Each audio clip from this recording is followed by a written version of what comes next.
नमस्कार। जय हिंद मित्रों। स्वागत है अपनी मैथ की क्लास में एक बार फिर से। पिछला जो चैप्टर हमारी पिछली क्लास में कंप्लीट हो गया था और आज एक नए चैप्टर के साथ। और इस चैप्टर का नाम है मित्रों, एक बिंदु पर बनने वाले कोण और रेखाएं। लगा लें, एक बिंदु पर बनने वाले कोण और रेखाएं। अब सबसे पहले बात, इस प्रश्नावली की शुरुआत होती है रेखा से। उस रेखा पे ही क्या बनेंगे? कोण बनेंगे। और रेखा की बात करें तो मैं यूं कहूं कि एक एकदम सीधी रेखा, यानी एकदम सीधी लाइन, एक बिंदु से दूसरे बिंदु तक, यानी दो बिंदु लगा दिए, उन दोनों बिंदुओं को एकदम सीधी लाइन से मिलाना, वो क्या हो जाती है? रेखा। अब देखो, आपको परिभाषा भी दी हुई है। सरल रेखा क्या होती है? इंग्लिश में बोला जाता है स्ट्रेट लाइन। सरल रेखा वह होती है जो बिल्कुल सीधी हो, यानी एकदम सीधी हो। एक सरल रेखा दो बिंदुओं को आपस में मिलाने से बनती है। एक रेखा पर अनंत बिंदु होते हैं, इस चीज का ध्यान रखना। लिखते वक्त इस पे आप एक अंडरलाइन कर लें। एग्जाम में आपको ये भी प्रश्न मिल सकता है कि एक सीधी रेखा पर कितने बिंदु हो सकते हैं। ऑप्शन में आपको दे दिए जाएंगे, लेकिन ध्यान रखें क्या होता है? अनंत बिंदु होते हैं। अनंत का मतलब कितने भी हो सकते हैं। ठीक है। एवं एक सरल रेखा दो बिंदुओं से गुजरती है। दो बिंदुओं से गुजर के एकदम सीधी लाइन बन जाती है, वो क्या हो जाती है? सरल रेखा। ठीक है। जैसे देखो, आपको ये बना के दिया हुआ है, ए और बी कोई बिंदु है और इनको मिलाने वाली रेखा क्या हो गई? सरल रेखा। नोट्स के रूप में आराम से हेडिंग लगाएं और लिखें सरल रेखा। सबसे पहला यही लगाएं, उसके बाद में लगानी है वक्र रेखा।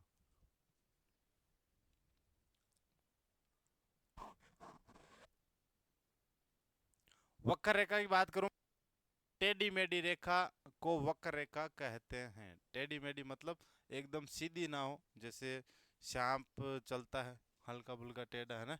उसी हिसाब से, जैसे देखो उदाहरण दिया गया है कि ये रेखा है, ये क्या हो गई? वक्र रेखा।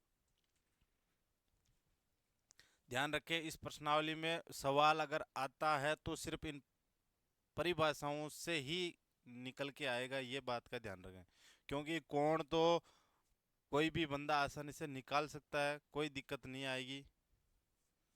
बस इन प्रश्नावलियों में यही ध्यान रखें, इनकी परिभाषा और परिभाषा के साथ में एक या दो पॉइंट होंगे जरूर। देखो, इसके अंदर क्या है कि एक सरल रेखा पर अनंत बिंदु होते हैं, इस लाइन का ध्यान रखें। वक्र रेखा हेडिंग लगा के ये लिख लो, टेढ़ी मेढ़ी रेखा को वक्र रेखा कहते हैं। और उदाहरण के तौर पे एक छोटी सी रेखा भी बना लें।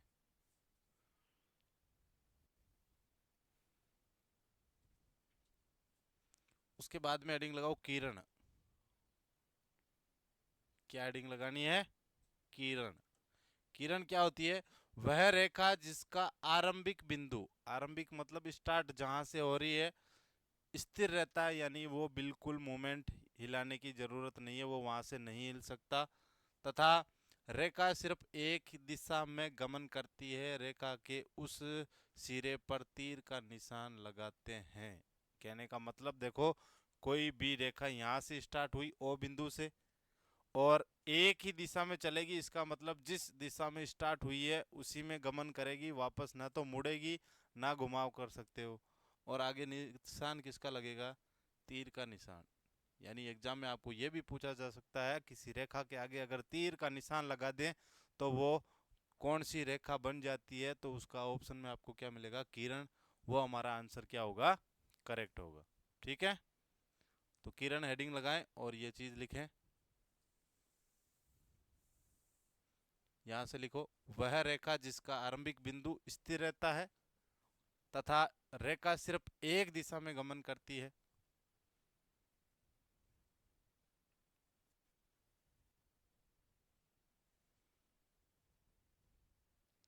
किरण के बाद में हेडिंग लगाओ रेखाखंड।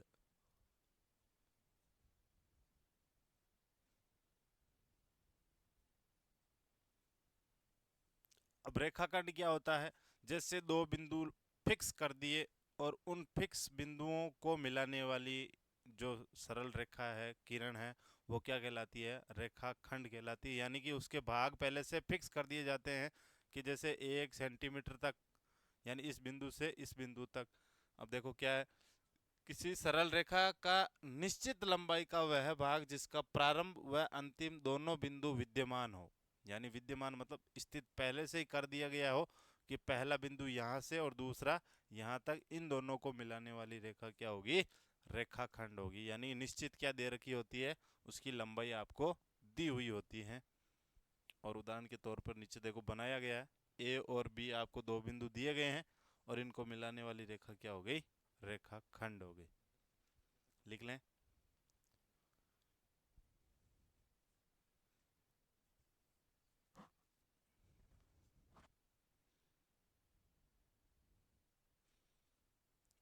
वो उतारने के बाद में अगला पॉइंट लगाएं, प्रतिच्छेदी रेखाएं। प्रतिच्छेदी रेखाएं तो ऐसी रेखाएं जो एक दूसरे को काटती है आपस में, कहने का मतलब एक दूसरे को कहीं न कहीं पे काटती हो, क्रॉस करती हो। देखो जैसे इस एग्जाम्पल में दिखाया गया, ये दोनों आपस में क्या कर रही है? क्रॉस कर रही है। ऐसी रेखाओं को क्या बोला जाता है? प्रतिच्छेदी रेखाएं।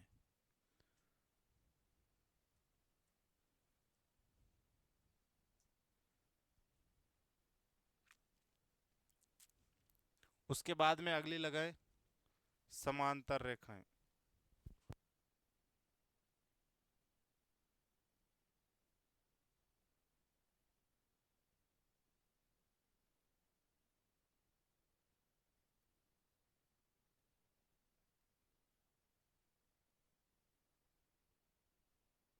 अगली समांतर रेखाएं, इंग्लिश में क्या बोलते हैं? Parallel lines. ऐसी रेखाएं जिनको दोनों दिशाओं में आगे बढ़ाने पर भी उनके बीच की दूरी समान हो। यानी कि जैसे ये रेखा दे दी आपको और ये दे दी, अब इनको आगे या पीछे कितना भी बढ़ाया जाए, ठीक है, तो क्या होता है? उनके बीच की वो दूरी है वो समान होती है। कहने का मतलब जहां से स्टार्ट किया है, इन दोनों के बीच का ये जो गैप है ना, ये क्या हो? समान। और इनको आगे या पीछे कितनी भी बढ़ाई जाए, दूरी समान हो। वह दो रेखाएं जो एक दूसरे को कभी भी नहीं काटे समांतर रेखाएं कहलाती हैं। इन दोनों को आगे चाहे कितनी भी बढ़ाओ, ये बीच की दूरी समान रहती है, तो ये आपस में कभी भी नहीं मिल पाएगी या नहीं काट सकती। ऐसी रेखाएं क्या कहलाती है? समांतर रेखा कहलाती हैं। इन्हें अप्रतिच्छेदी रेखाएं भी कहा जाता है। इसका दूसरा नाम भी है, ध्यान रखना।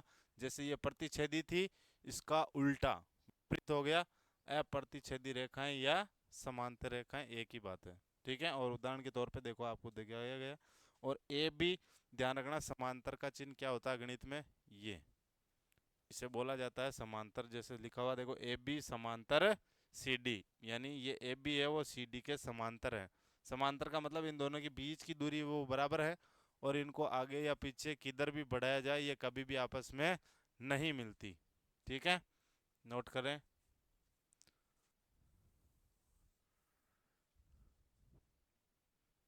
थ्योरिकल प्रश्नावलियां ही बची है अब हमारे सिलेबस में, ये ध्यान रखें। तो इसमें आपको केवल लिखना है, नोट्स बनाने हैं। उतार लिया। रेखाओं के बाद में हेडिंग लगाएं मित्रों, कोण। क्या हेडिंग लगानी है? कोण। इंग्लिश में बोला जाता है एंगल। ये हेडिंग लगाएं, कोण। रेखा के बाद में दूसरा पार्ट हमारा कोण यानी एंगल। ठीक है, अब कोण की परिभाषा देखो क्या होती है।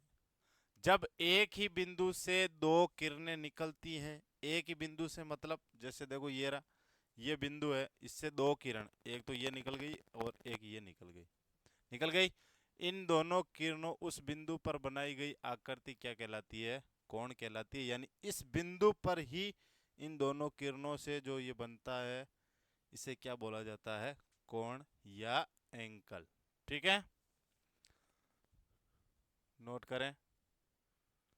ये लो, हेडिंग लगाएं कोण और इसकी परिभाषा लिखें।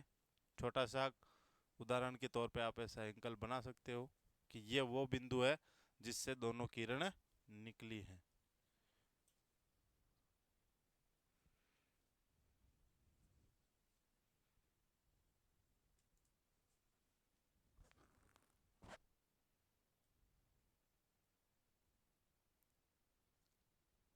उसके बाद में ये चीज इसका ध्यान रखें कि जब भी यहां से देखो, मान लो इस बिंदु से ये कोई रेखा गुजरी, ठीक है, इसके ऊपर जो बनने वाला सर्किल है, ये सर्किल, इस सर्किल का मान क्या होता है, ध्यान रखना मित्रा, 360 डिग्री। ये सबको नॉलेज होगा वैसे भी, ठीक है। उस कोण की बात होने के बाद में कोणों के प्रकार, कोण के मुख्य रूप से कितने प्रकार होते हैं, 5, ठीक है। और 5 में से पहले की बात करें तो पहला है न्यून कोण। न्यून, नाम से ही पता चल रहा है, न्यून, न्यून का मतलब कम होता है। और ध्यान रखना 90 डिग्री से कम कोण की बात करें तो ऐसा कोण जिसका मान 0 से लेकर के 90 के बीच में हो, यानी 90 से छोटा गुण 90 तक, वो सारे के सारे कोण क्या आएंगे, न्यून कोण। परिभाषा क्या हो जाएगी, ऐसा कोण जो 0 डिग्री से बड़ा वह 90 डिग्री से छोटा हो, न्यून कोण कहलाता है। और उदाहरण के तौर पर सारी संख्याएं 0 से लेकर के 89 तक, ठीक है, नोट करें।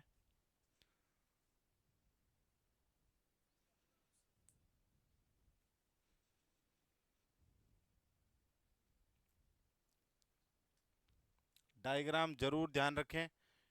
आपको पता है, देखो एकदम सीधी और सरल ये बात करूं, चाहे इधर बोलो चाहे, ये तो क्या हो गया, समकोण। समकोण का मतलब क्या होता है, 90 डिग्री। अब इससे कम अगर इधर बनाते हो तो ध्यान रखना ये वाली, यानी इधर कम होगा। और अगर इधर वाला यूज करते हो तो इधर हो जाएगा, ठीक है। तो उदाहरण आप क्या बना सकते हो, एक तो ये बना सकते हो और एक ये बना सकते हो। दोनों में कोई फर्क नहीं है, बस आपको वो रेखा कोई सी लेनी है, जो लेनी है ध्यान रखना समकोण से क्या होगी, कम ही होगी, ठीक है। चलो आगे चलते हैं। ये देखो, ये एंगल बनाया हुआ कितने डिग्री का, 45। अब आपको पता है कि 90 डिग्री से कम, 0 से ज्यादा है, तो ये कौन सा कोण है, न्यून कोण। बस होगी। आप एग्जाम में आपको जो सवाल दिखा जाएगा, जैसे मान लो आपको दे दिया गया एक कोण दिया जाए, कि मान लो आपको दे दिया है और आपको निकालना है, न्यून कोण निकालना है, यानी इस कोण से आपको न्यून कोण निकालना है। तो न्यून कोण निकालना मतलब 90 डिग्री, 90 में से कितने डिग्री का, 45, ठीक है। न्यून कोण के बाद में आता है समकोण, और समकोण की परिभाषा सबको पता होगी, 90 डिग्री के कोण को ही क्या बोला जाता है, समकोण बोला जाता है। यही परिभाषा हो गई। और ये डायग्राम बनाया हुआ। अब अगर इस डायग्राम को आप यूं बनाते हो इधर, तो ये भी 90 का है, ध्यान रखना, इसमें कोई दिक्कत नहीं है। नीचे की बात करूं तो नीचे भी लिख लेना, ये भी 90 डिग्री होता है और ये भी 90 डिग्री होता है। क्यों, कारण जब ये दोनों चारों आपस में मिलते हैं तो एक गोल सर्किल बन जाता है, और वो कितने डिग्री का हो जाता है, 360 डिग्री का, ठीक है। नोट कर लें।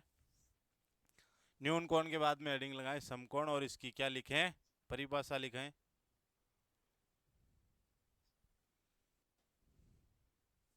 और इस चीज का ध्यान वैसे भी होगा, समकोण के लिए दोनों किरणों के मध्य एक ऐसा एंगल दिखाया जाता है, यानी ऐसा चिन्ह लगाया जाता है, उसका मतलब क्या हो जाता है कि ये समकोण है।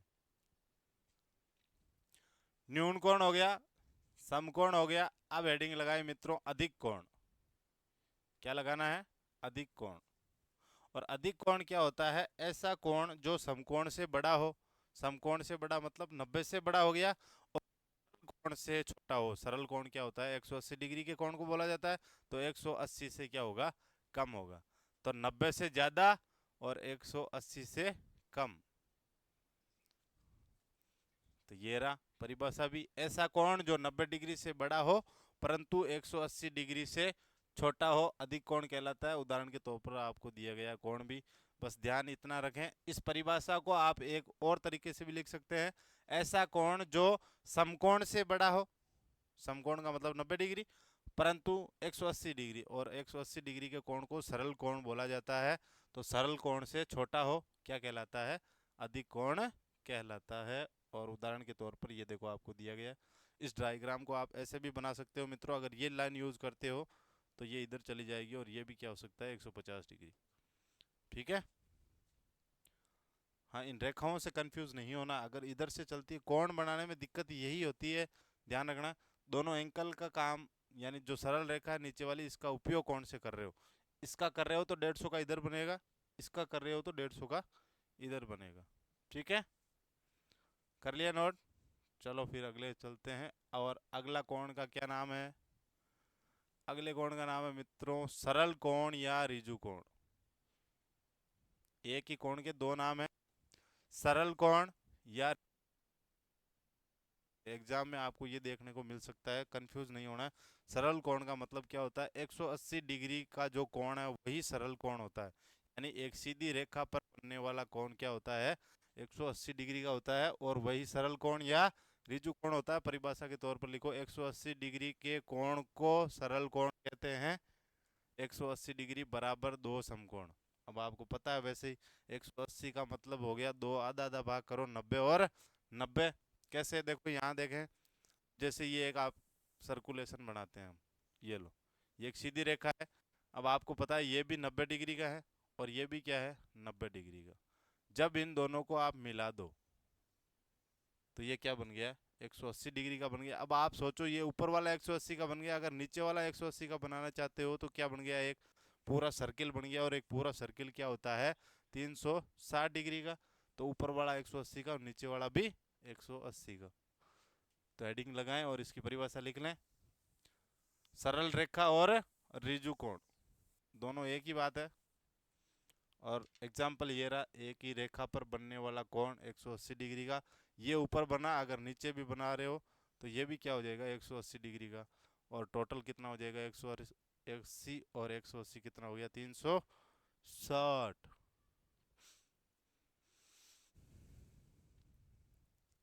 और इसके बाद में अंतिम कोण बचता है, उसका नाम क्या है मित्रों? व्रत कोण। व्रत कोण या प्रतिवर्ती कोण, यानी ऐसा कोण जो 180 डिग्री से क्या हो? बड़ा हो, और 360 डिग्री तक, वो सारे के सारे कोण क्या हो गए? व्रत कोण। परिभाषा भी क्या हो जाएगी? ऐसा कोण जो 180 डिग्री से बड़ा हो परंतु 360 डिग्री से क्या हो? छोटा, व्रत कोण कहलाता है। उदाहरण के तौर पर ये संख्याएं जो डिग्री में है लेकिन 180 से क्या है? बड़ी है, और 360 से छोटा है। ठीक है। और ये एग्जाम्पल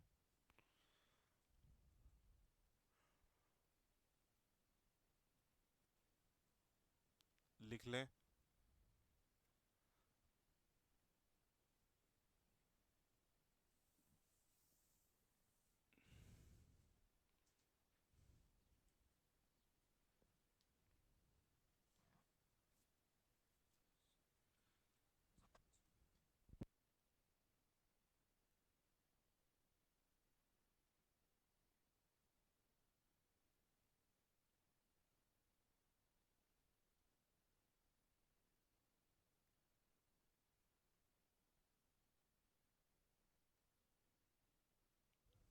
उतार लिया।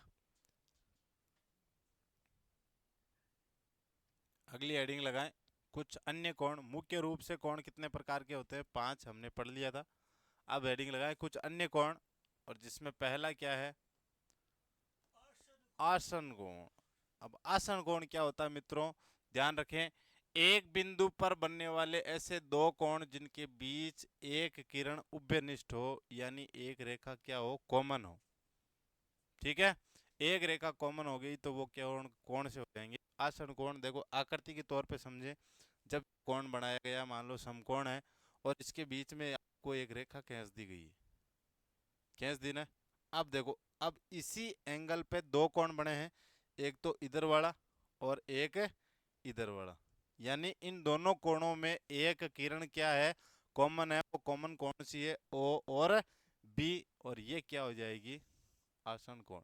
ठीक है, लिखे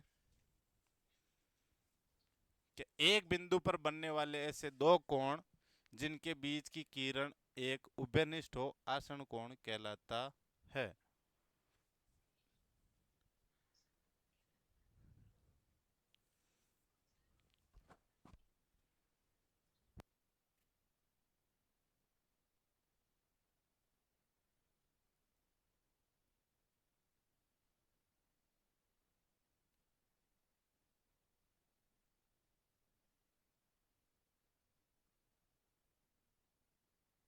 उतार लिया?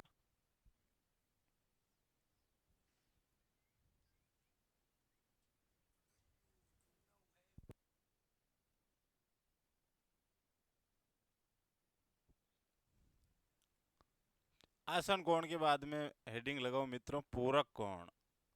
ये लो जी, पूरक कोण। ऐसे दो कोण जिनका योग 90 डिग्री हो, ऐसा दो कोण जिनका योग है वो 90 डिग्री हो, क्या कहलाता है? पूरक कोण कहलाता है। इसे कोटि पूरक भी बोला जाता है। इस चीज का ध्यान रखें।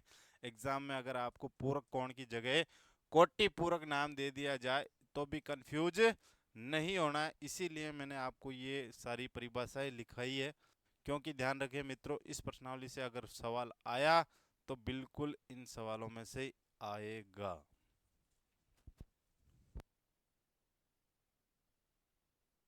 हेडिंग लगाओ पूरक कोण, लिखो ऐसे दो कोण जिनका योग क्या हो, 90 डिग्री हो, क्या कहलाता है? पूरक कोण कहलाता है, या इसे कोटि पूरक भी कहते हैं। एग्जाम्पल के तौर पे देखो, ये कोण बना हुआ है 40 और 50, दो कोण है और इन कोणों का योग कितना हो गया 40 और 50 का? 90। अब अगर आपको प्रश्न दिया जाए कि जैसे मान लो 35 डिग्री का एक कोण है और आपको कह रहा है ये दोनों कोण पूरक हैं, दो कोण जो क्या है, पूरक हैं, एक कोण 35 है तो दूसरा क्या होगा? तो ध्यान रखें मित्रों, क्या करें, 90 में से घट। क्यों? क्योंकि दो कोणों का योग 90 डिग्री होता है, वही पूरक होता है। एक कोण अगर आपको 35 दिया है तो दूसरा क्या हो जाएगा? 90 माइनस 35, और क्या निकल के आ जाएगा?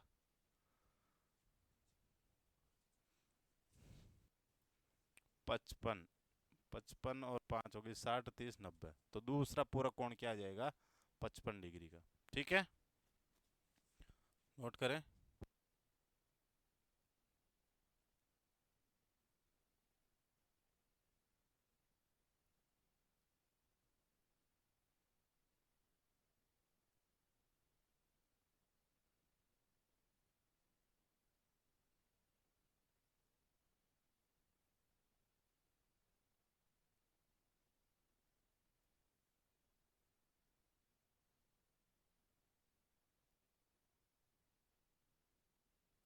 उतार लिया? चलो, पूरक कोण के बाद में आता है संपूरक कोण मित्रों।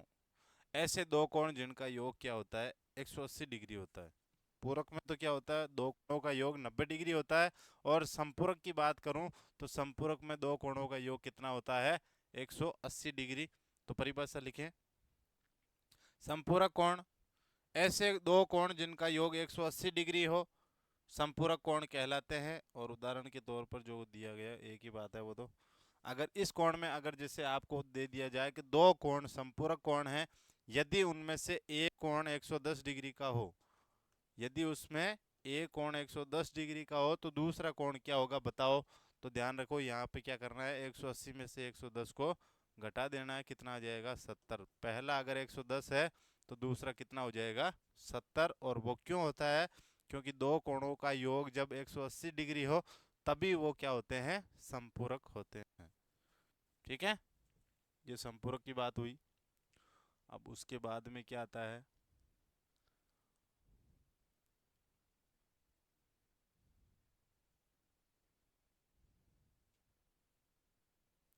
ये संपूरक का ही उदाहरण है, ये रहा।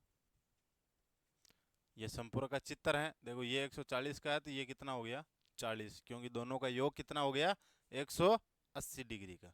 ठीक है, अगली हेडिंग लगाओ, रेखाओं के द्वारा बने अन्य कोण, जिसमें पहला लिखो शीर्षाभिमुख कोण। क्या लिखना है? शीर्षाभिमुख। नाम से ही पता चल रहा है, शीर्ष, शीर्ष का मतलब क्या होता है? सर, माथा। भिमुख, भिमुख यानी उस माथे के सामने वाला, उसी के सामने वाला वो शीर्षाभिमुख कोण हो गया। ठीक है, नाम से ही पता चल रहा है। यानी प्रतिच्छेदी रेखाओं द्वारा एक दूसरे की विपरीत दिशा में बने कोण। विपरीत दिशा का मतलब क्या हो गया, उल्टा हो गया। और विमुख का मतलब भी वही हो गया। ठीक है, उस शीर्ष के सामने वाला। जैसे ये देखो दो प्रतिच्छेदी रेखाएं, इसमें ये कोण है, ये कोण किसके बराबर है, इसके। और ये कोण किसके बराबर है, इसके। क्यों? क्योंकि शीर्षाभिमुख यानी इसके शीर्ष के सामने वाला जस्ट जो कोण है वो, ये कोण क्या कहलाता है, शीर्षाभिमुख कोण। हेडिंग लगाएं और लिखें, प्रतिच्छेदी रेखाओं द्वारा एक दूसरे की विपरीत दिशा में बने कोण शीर्षाभिमुख कोण कहलाते हैं, एवं ये आपस में क्या होते हैं, बराबर होते हैं। यानी ये अगर 45 डिग्री का है तो ये भी क्या होगा, 45 का ही होगा। उतारें, यहां से हेडिंग लगाएं।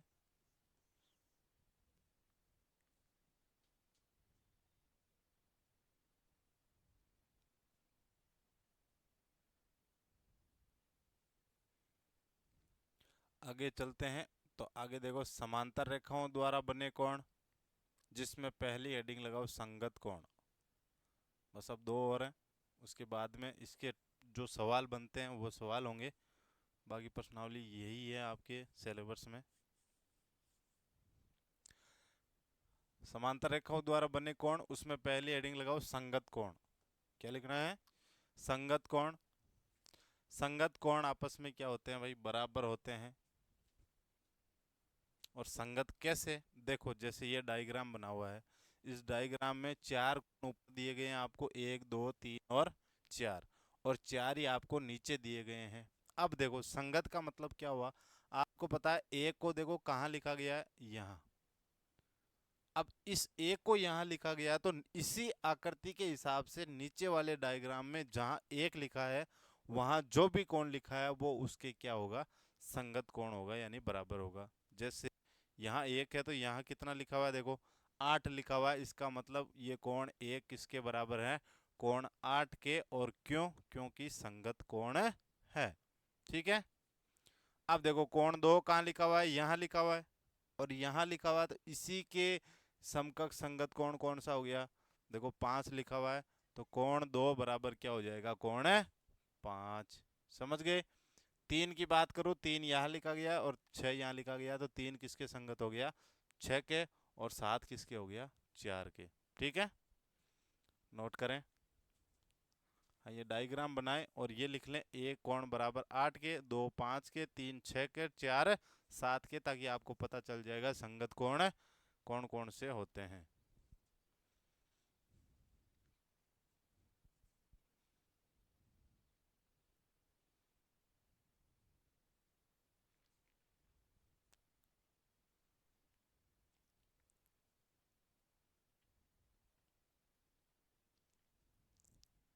संगत कोण के बाद में हेडिंग लगाओ मित्रों, एकांतर कोण।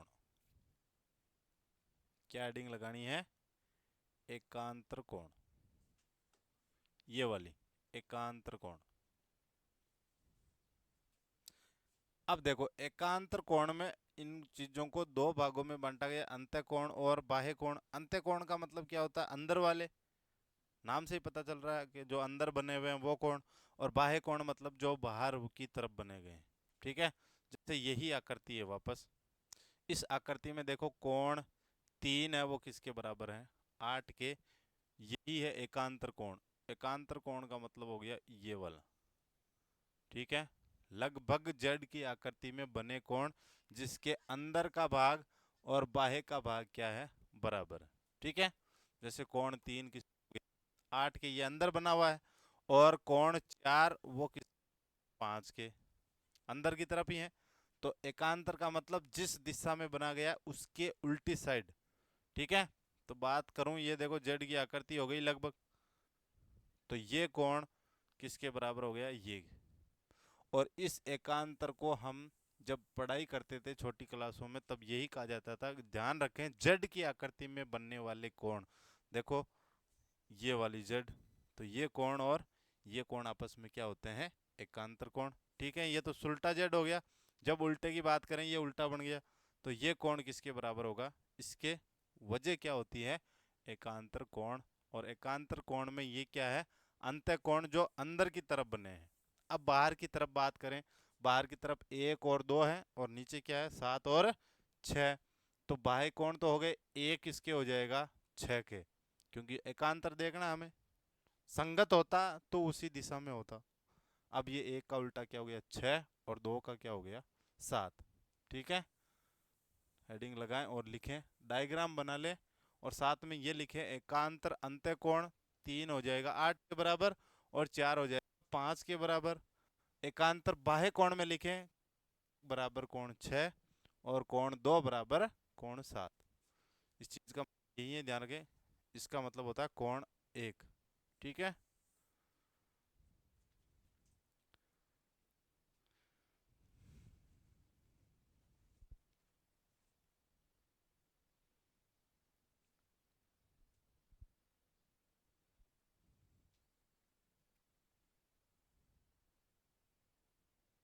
उतार लिया।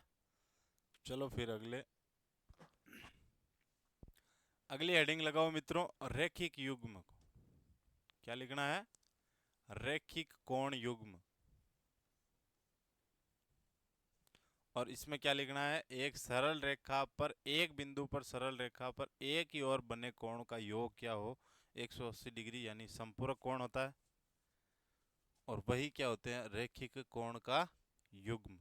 अब देखो, ये नीचे एक लाइन खींची गई है, इस एक लाइन के ऊपर आपको देखो कितने कोण बना के दिए गए हैं, 3 कोण बनाए हुए हैं, एक तो 60, एक 40 का, और एक 80 का बनाया हुआ है। यहाँ देखो, ये लो, ये देखो 3 कोण बने हुए हैं, इन तीनों का योग क्या होता है 180 डिग्री हो, 180 डिग्री होना चाहिए संपूरक की बात करें।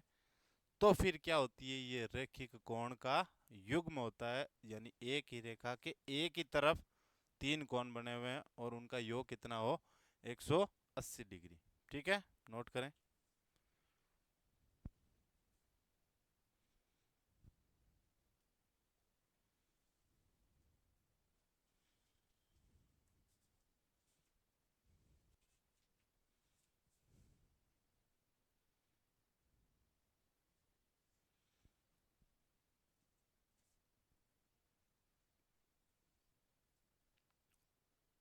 उतार लिया होगा मित्रों। अब देखो, ये प्रश्न दिया गया है, क्या प्रश्न है देखो, दी गई आकृति में ओ बी एक सरल रेखा है, तो x का मान क्या होगा। देखो, यहां देखो,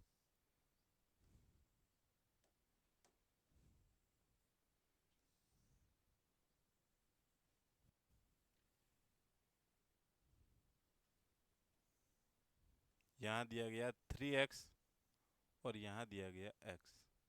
ठीक है, ऐसी आकृति बनाई गई है, और आपको बोल रहा है इसमें x का मान क्या होगा। मान लो एग्जाम में ये सवाल आ गया कि आपको दे दिया यहाँ तो 3x और यहाँ x। अब सीधी सी बात करूं, रैखिक कोण युग्म की यही पढ़ रहे थे हम, कि यानी एक ही तरफ बने हुए वो 2 या 3 कोण जितने भी बने हैं उनका योग कितना होता है। और सीधी सी बात है, वो चीज याद नहीं रखो तो यहाँ देखो आप, सरल रेखा पर बन रहा है, और एक सरल रेखा पर बनने वाला पूरा टोटल कोण एक साइड का कितना होता है 180 डिग्री। ठीक है, आपको पता है 2 कोण दिए गए हैं, तो इन दोनों कोणों का योग कितना होना चाहिए 180 डिग्री। योग का मतलब जोड़ होगी, कर लो, पहला 3x है, दूसरा कितना है x, और इनका योग कितना होना चाहिए 180 डिग्री। अब 3x और 1x मिलके कितना हो गया 4x। 4x बराबर क्या हो गया 180 डिग्री। x बराबर क्या हो जाएगा 180 बट्टे 4, भाग लगा दो, 4 चौके 16, पीछे बचा 2, 5 चौके 20, यानी x की वैल्यू कितनी आई है मित्रों 45 डिग्री। x की वैल्यू कितनी आई है 45 डिग्री। तो यानी ये पहले वाला कोण तो कितना हो गया 45 डिग्री का, और 45 को 3 से गुणा कराओ, 45 दूना 90, और 45 तिया 135। तो दूसरा कोण कितना आ गया 135 डिग्री का, और इन दोनों का योग कितना हो गया 180 डिग्री। ठीक है, तो ये प्रश्न उतारे।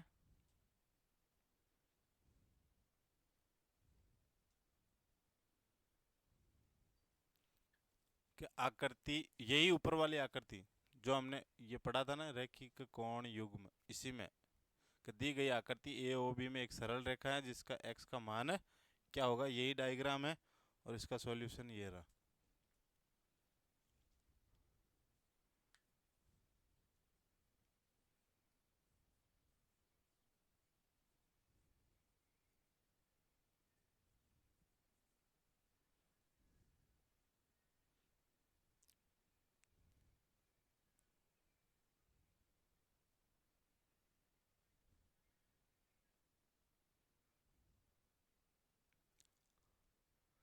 अब आगे देखो, 35 का संपूरक कोण क्या होगा। अब संपूरक की बात करूं तो परिभाषा क्या लिखाई थी कि 180 डिग्री जिसका योग हो। अगर आपको ए कोण कह दिया, कितना दिया हुआ देखो 35। अब ए कोण 35 है और ये संपूरक है, तो दूसरा क्या हो जाएगा, 180 में से क्या करोगे, 35 घटा दोगे और कितना आ जाएगा, 145। ठीक है, बस उन्हीं परिभाषाओं से ही ध्यान रखें, ये सवाल बनेंगे आपके जो आगे जितने भी टाइप के सवाल हैं। उसके बाद में चलें, अब देखो वृत्त कोण क्या दिया हुआ, वृत्त कोण पी क्यू आर का मान क्या है। अब वृत्त कोण क्या होता है, जो 180 डिग्री से तो क्या हो, बड़ा हो, और 360 डिग्री से क्या हो, छोटा हो। तो आपको पता है ये वाला 130 है और टोटल कितना होता है 360। 360 में से 130 घटा दो, कितना आ जाएगा, 230। करने की जरूरत नहीं है, सीधे सीधे क्या निकल के आ रहा है आंसर।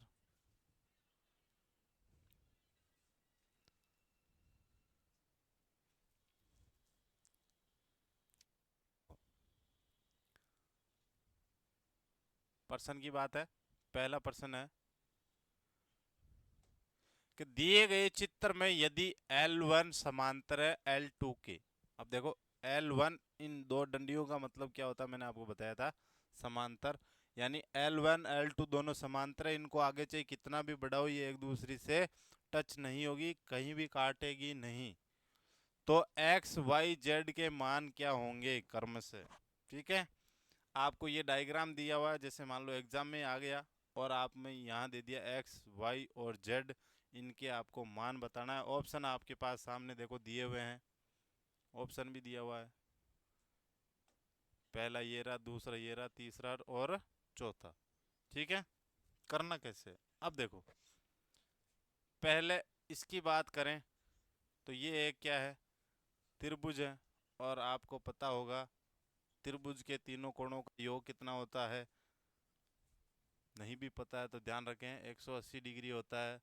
मेरे हिसाब से सबको पता है क्योंकि आप तैयारी कर रहे हो, ये तो बिल्कुल बेसिक चीज़ है। तो त्रिभुज के तीनों कोणों का योग 180 डिग्री होता है। इसमें आपको देखो दो कोण दिए हुए हैं, दिए हुए हैं ना, एक तो 62 दे रखा है, दूसरा 20 दे रखा है। तो तीसरा क्या हो जाएगा, यानी इन दोनों को जोड़ के किस में से घटा दो, 180 में से घटा दो, क्या आ जाएगा, जेड का मान आ जाएगा। तो कितना आएगा, 60 और 20 हो गए 80, 82। यानी इन दोनों कोणों का योग हो गया 82। अब आपको पता है टोटल कितना होता है 180, 180 में से 82 घटा दो, कितना बचा, 90। तो ये जेड का मान कितना आ गया, 98 डिग्री।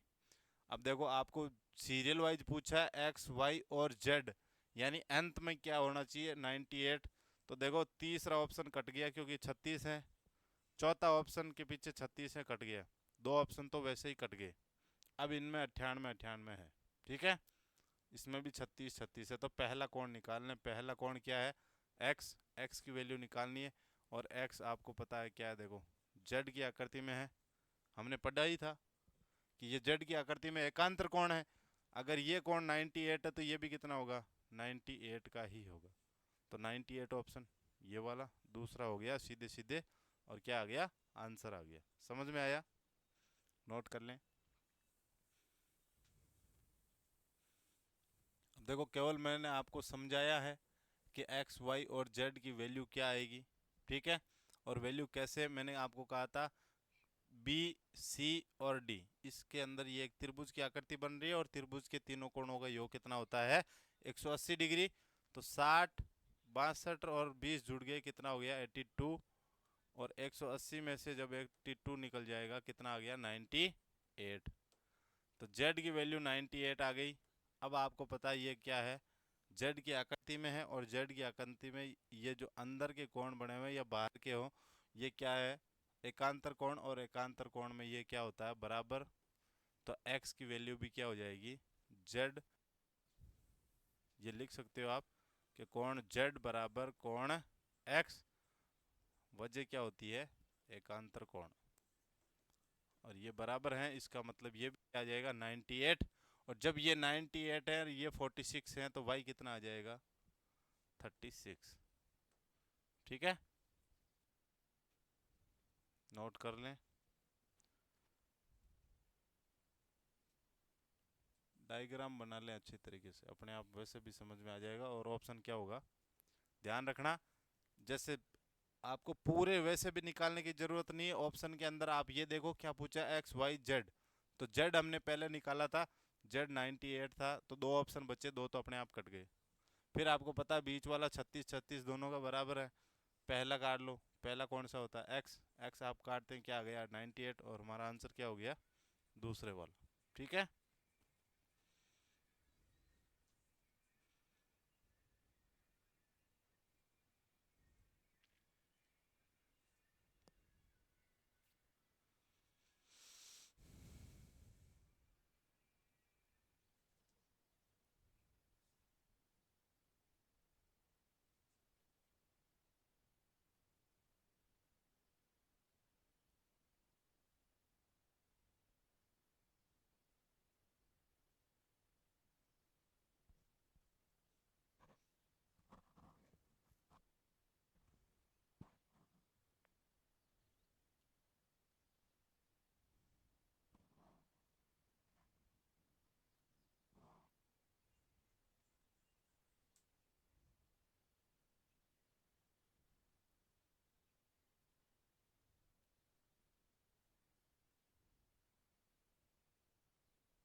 उतार लिया। चलो फिर अगले प्रश्न पे। अगला प्रश्न क्या है, ये रहा देखो कि इस आकृति में यदि सी डी समांतर है ई एफ के, सी और डी समांतर किसके हैं, ई और एफ के। फिर क्या कह रहा है, फिर समांतर है ए बी, यानी और एक समांतर है, वो कौन है, ए बी, ये वाला। ये तीनों आपस में क्या है, एक दूसरे के समांतर हैं। तो x का मान आपको निकालना है, और x कहाँ है, ये रहा। लेकिन x निकालने से पहले आपको और कुछ निकालना पड़ेगा। यहाँ मतलब y का मान भी निकालना है। यहाँ मान दे रखा है, यहाँ आपको नहीं दे रखा, और यहाँ पे क्या दे रखा है, y दे रखा है। ठीक है, अब देखो इस प्रश्नावली में डायग्राम से ही आपको आंसर निकालने हैं, क्योंकि प्रश्नावली का नाम भी यही है, एक सरल रेखा और उस पे बने कोण। कोण ही निकालने उस रेखा पे बने हुए। ठीक है, परिभाषा हमने सारी पढ़ ली, उनके जो महत्वपूर्ण बिंदु है वो भी पढ़ लिए। अब उनसे टाइप सवाल हैं, इसी टाइप के सवाल हैं, पहला हमने कर लिया, दूसरे में भी आपको वही पूछा है। अब देखो सीधी सी बात कहूँ कि ये एक सरल रेखा है, देखो है कि नहीं है, ई और सी। आपको सी डी दे रखा है, ई एफ के समांतर हैं, यानी ये दोनों बराबर हैं, कभी भी एक दूसरे से नहीं मिलेगी। तो ये क्या हो गई भाई, एक सरल रेखा हो गई, यानी सरल कोण हो गया। और सरल कोण का योग कितना होता है 180 डिग्री। ये 140 दे रखा, तो ये कितना आएगा, इन दोनों कोणों का योग कितना है 180 डिग्री है। इसमें से एक 140 दे रखा है, दूसरा कितना हो जाएगा 180 में से घटा दो 140, कितना आ जाएगा 40 डिग्री। तो ये कोण कितना आ गया मित्रों 40 डिग्री आ गया। अब आपको पता है, देखो आपको ये क्या दे रखा है, ये क्या है भाई, जेड। जेड में क्या होता है, एकांतर कोण होता है। लेकिन एकांतर कोण क्या होता है, टोटल। इसमें आपको दो भाग दिए गए हैं, यानी इन दोनों का योग किसके बराबर है 70 के।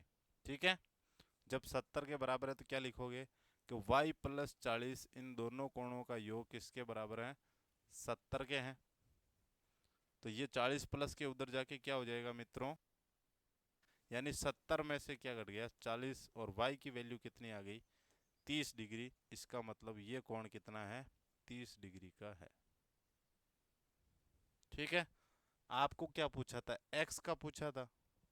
140 आपके पास है, 40 यहाँ आ गए, y की वैल्यू आपके पास आ गई, यहाँ 2y लिखा है, y का मतलब क्या है 30 डिग्री, तो 30 2 से गुणा होके कितना हो जाएगा 60 डिग्री हो गया। 2y दे रखा है, यानी 2y का मतलब y से गुणा करवाना है, और y का मान कितना आया 30 डिग्री, तो 30 दूना कितना हो गया 60 हो गया। 140 और 60 कितना हुआ मित्रों 200 हो गया, 200 और 40 कितना हो गया 240। और चतुर्भुज की बात करूँ, ये चार कोणों का ही तो है, और चारों कोणों का योग कितना होता है 360 डिग्री। इन तीनों कोणों का योग कितना है 240, टोटल 360 होता है, इन तीनों का 240 है, तो पीछे बचा वो कितना हो जाएगा 0, 6 में से 4 गया 2 और 1, यानी कितने डिग्री का है 120 डिग्री का। तो x की वैल्यू क्या आ गई 120 डिग्री, और ऑप्शन कहाँ है हमारा ये चौथा, तो ये चौथा हमारा क्या हो गया राइट आंसर। ठीक है, नोट करें।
उतार लिया।